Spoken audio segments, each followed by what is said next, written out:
धौलपुर जिले में राजस्थान में ऐसा क्या विशेष है।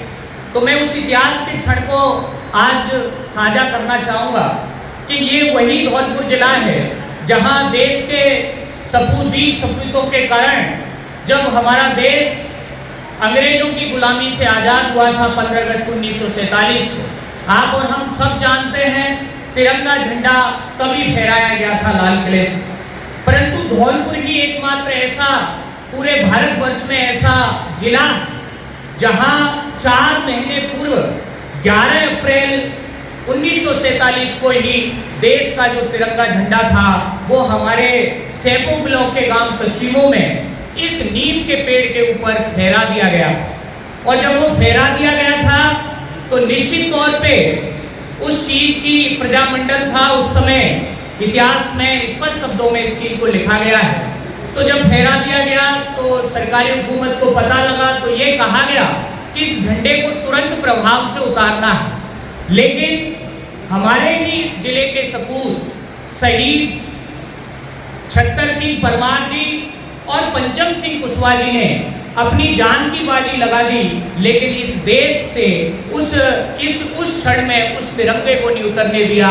ऐसी भूमि में मैंने जन्म लिया है, ऐसे जिले में मैंने जन्म लिया है, मैं अपने आप को गौरवान्वित महसूस करता हूँ। साथ ही रेड स्टोन सिटी धौलपुर जिले के एक कस्बे बाड़ी शहर, जिसके बारे में आदरणीय सर मैं जितना कहूँ उतना कम है। जन सेवानिता जन चेतना के जितने भी कार्य हैं जिले में, उनका केंद्र बिंदु हमारा बाड़ी शहर है। अगर मैं बात करूं अध्यात्म की तो बाड़ी बस्ती के बीचों बीच या तो मां कैला देवी का मंदिर कैला देवी में है या फिर बाड़ी में स्थित है। साथ ही मैं बात करूं सेवा और संस्कार की समर्पण की तो बसेड़ी रोड पे स्थित नवनिर्मित, जितनी उसकी तारीफ की जाए, अपना घर आश्रम जिसमें प्रभुजनों की सेवा होती है, उस कार्य के लिए भी अगर भरतपुर के बाद अगर किसी को चुना गया है तो बाड़ी से है।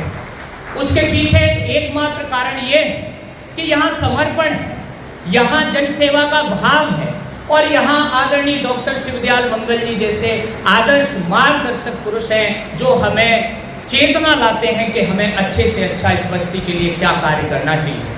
मैं इतना अधिक समझदार नहीं, अभी मुझे इतना अनुभव नहीं है जीवन का।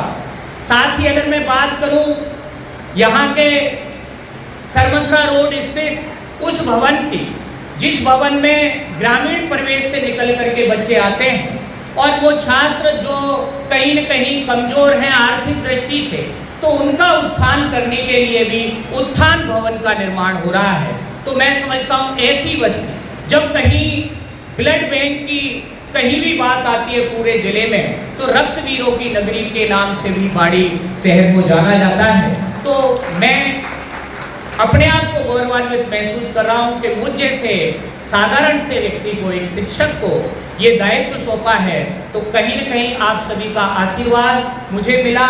मैं सदैव आपका आभारी रहूँगा, सदैव मैं ऋणी रहूँगा।